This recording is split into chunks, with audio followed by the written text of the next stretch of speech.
welcome to another video, or I say a tribute. Another tribute to my grandpa, of a tribute to Douglas Torta, my grandpa.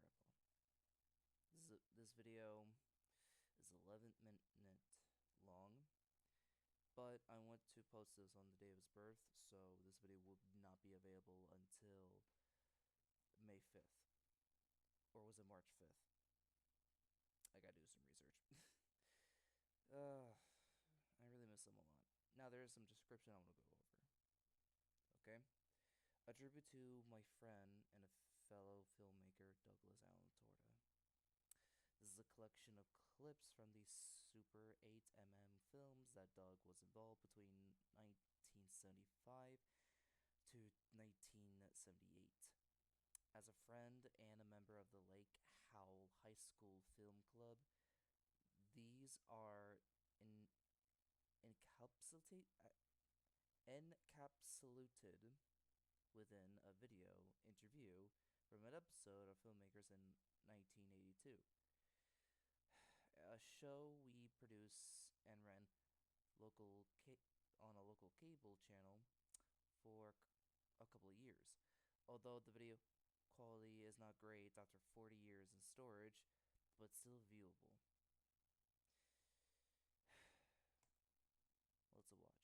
Now, before I play, I just want to remind you that I really miss him a lot. Not only me, my whole family does. Even though I don't remember a whole lot when I was a lot younger, my memories are not that good. Even when I was a lot younger. This is a reaction tribute, and let's get started. A tribute to Doug Torta.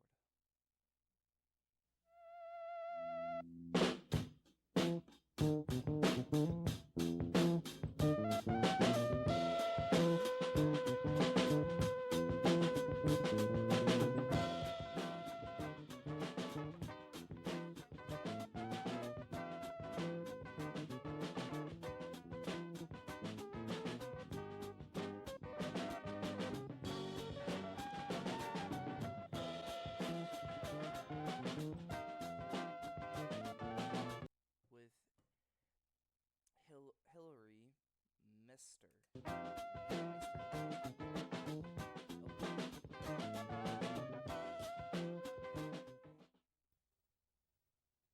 Hi, I'm Hillary Meister. Welcome to Filmmakers. Hillary Tonight Meister. my guest is Doug Torta, who's originally from Jacksonville and has lived in Orlando for about 12 years. Doug works as a bank supervisor here in Orlando, and he's been involved with films for about, what, 6 years? About 6 years. What got you interested in films? Well, some of my friends in high school, we just got together and decided, one of us bought a camera and we just started using it as best we could. And we found a sponsor in high school and formed a club called the Lake Howell Film Club. And for the most part, it was touch and go, learn as we went. And we tried to do everything we could. How long did the club go on in the school? Well, we started it when we were juniors. So I went through junior and senior years of high school. It was mostly after school. We didn't get any class time or anything like that. Some of the people in the club were in the audiovisual section, so we got some help from the audiovisual department. But for the most part, it was using our own equipment and learning as we went. Do you know if the club is still in existence today? The club still exists at the school, but we don't really know anything as to what's going on with it. About him? I want to pause right there. I'm sorry I was so quiet throughout that whole minute. This is him.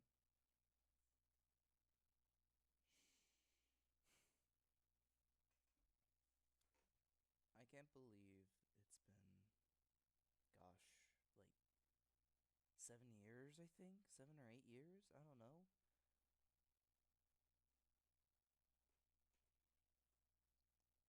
I think 7 years, yeah. Without my grandpa. And it's really sad that he's not here. When I'm at my deathbed, when I'm ready to die, I want to be in hands of God, so I can be reunite with him. I do believe in God, I do believe in heaven, not really a Christian or anything, but that's my personal belief. Okay? Alright, let's continue. How many films would you say that you and the club made?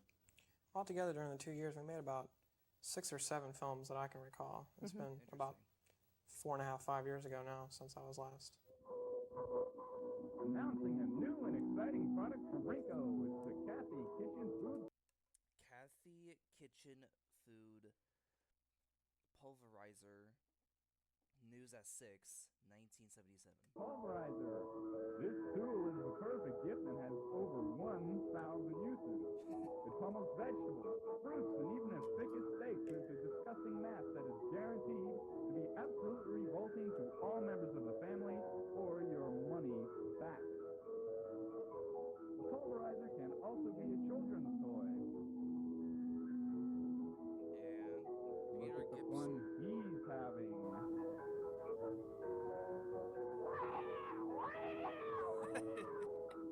And of course, the pulverizer has many other uses.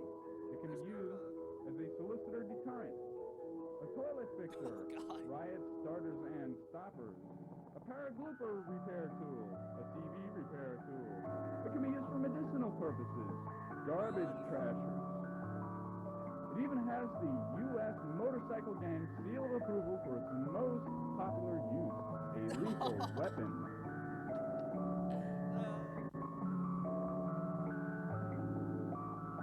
To get yours, send $21.95 to Kathy Kitchen Food Pulverizer, only $21.95. Pulverizer in care of this station. Did you find you were making more films and studying at that time? No, not really. Well, all of us were more interested in school than just films, but towards the end of the senior year, the films were becoming very important because none of us wanted to do anything as far as school was concerned. How did it affect the rest of the school? Well, a lot of the school didn't even know about us until our second or third film. And then we got some support from the school, and we had a few nights where we showed films in the school auditorium. But for the most part, everybody that knew about us was real excited about the work we were doing. Did you get class credit or anything like that? We had this junior year, I can't remember which year it was for sure, they did have a class for filmmakers, and we did get credit for half a semester. So that was an added benefit to it. It worked out well. Do you feel that film should probably be introduced a lot more into high schools than it is? I think it's important as far as film and video, because as the world changes more and more to getting our information from those areas, it's very important that they know how it is produced and what to look for to know whether or not you're really watching a quality program or not. That's why he said that. And to this day, he's right.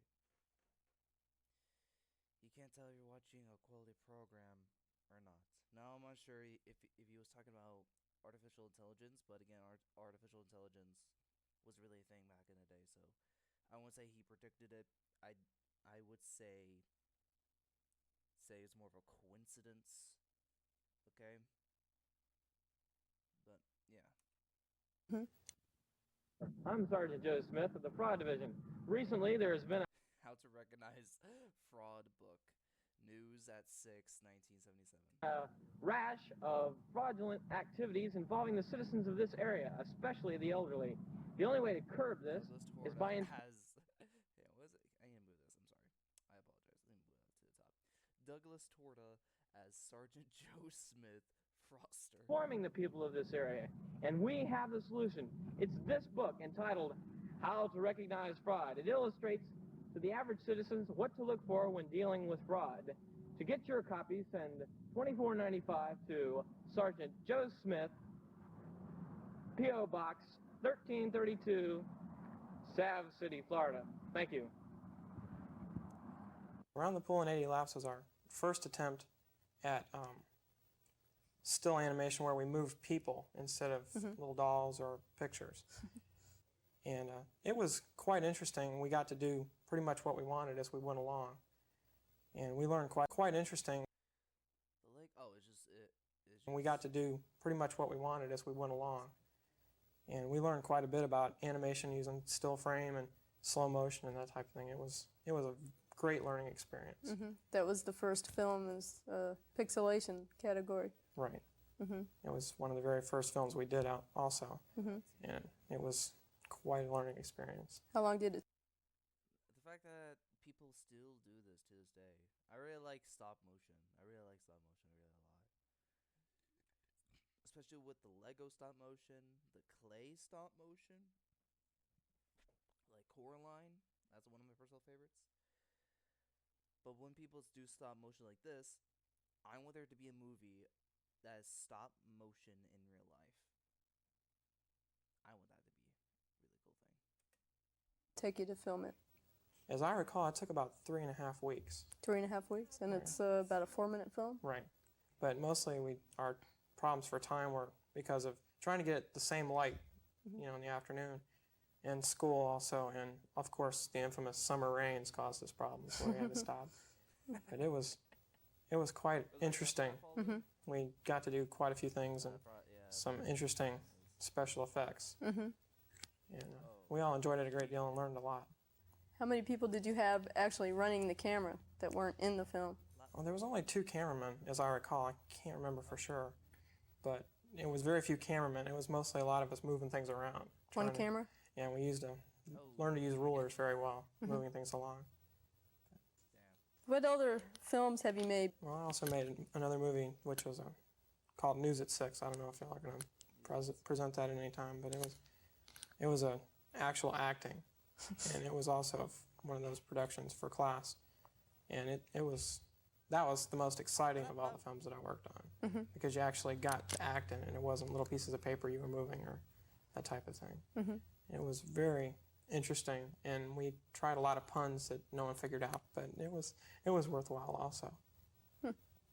Barry Bumbler here. Behind me is new Kaputsk nuclear power plant, built just this year. We thought we'd bring our camera crews out here Kaputsky Nuclear Power Plants, News at 6, 1977. here to show you what a nuclear power plant is all about. We're going to conduct an interview with plant director, Professor Willard Crompton. This is Professor There's no way that's him. He really dressed like that for this shot?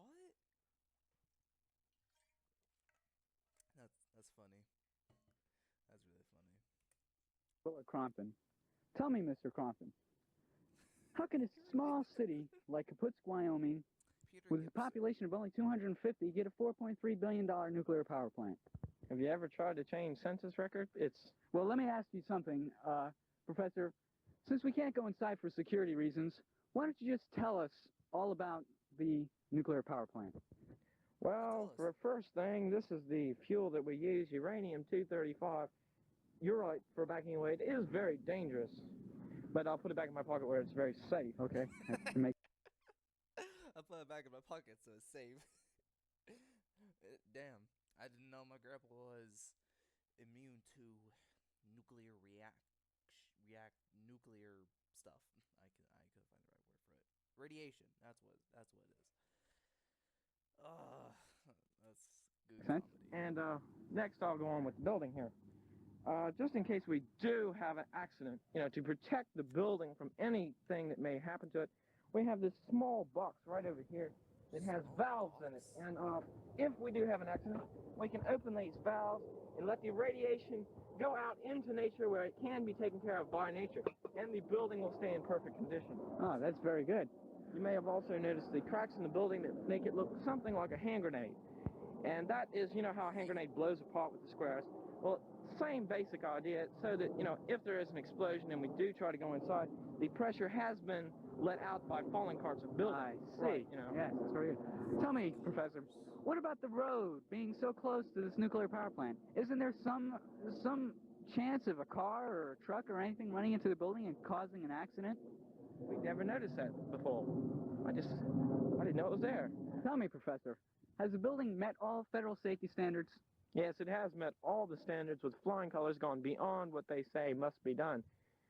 Absolutely nothing can go wrong with this piece of building. It's beautiful. It's absolutely beautiful. Nothing can go wrong. That's very good, Professor. Well, there you have it. This is Barry Bumbler signing. Now It would boom. It would boom. word from our sponsor. Hi. What?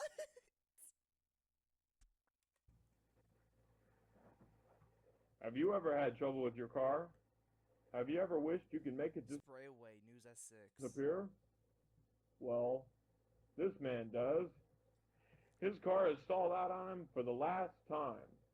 He's about to use an amazing new product called Spray Away. Just aim, spray, and the problem disappears forever. Having problems with your kids? Well, just one application of Spray Away and the problem is gone, well, forever.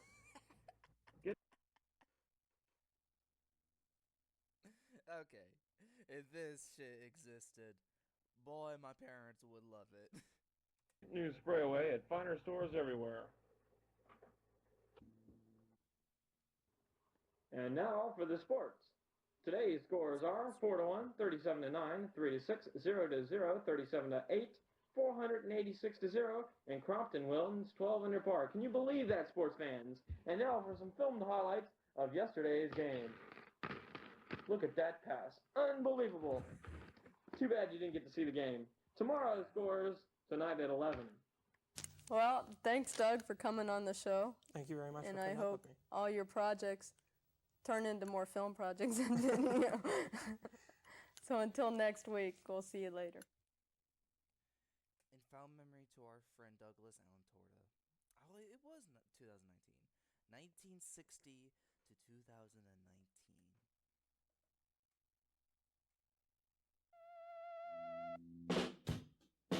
Thank you.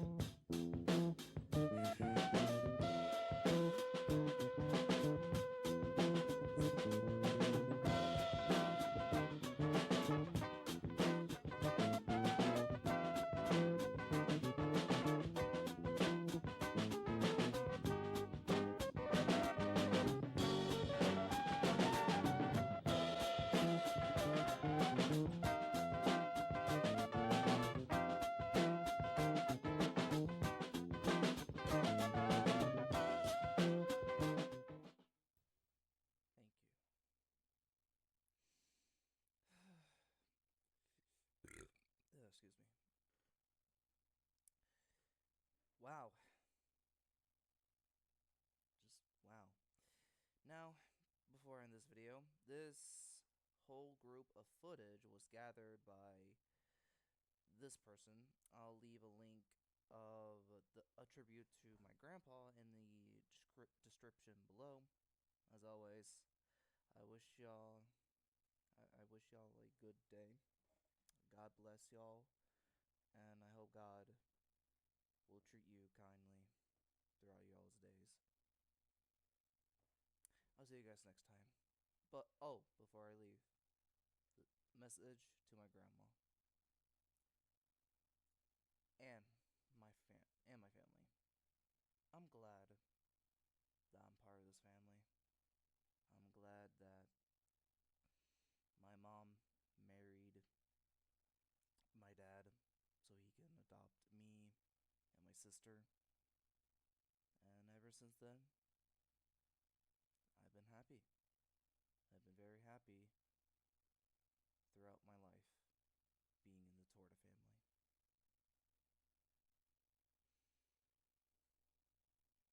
I love you, Mom. I love you, Dad. I love you, Harley, Owen, Scarlett, Grandma, Grandpa, all my uncles and aunts, nephews and cousins.